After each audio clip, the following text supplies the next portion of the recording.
தன் ரத்தத்தில் ஒரு பாதி பாலாக பிரிப்பது பசுவோட வேலையப்பா.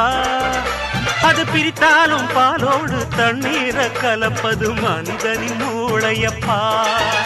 தன் ரத்தத்தில் ஒரு பாதி பாலாக பிரிப்பது பசுவோட வேலையப்பா.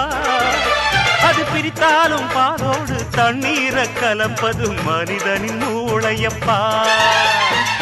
சாணம் விழுந்தா உரம் பாரு, எருவ எரிச்சா திருநீரு.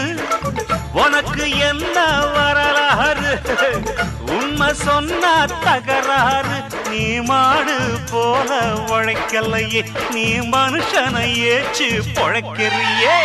வந்தேண்ட பால்காரன் அடடா, பசு மாட்டை பத்தி பாட போறேன், புது பாட்டு கட்டி ஆட போறேன்.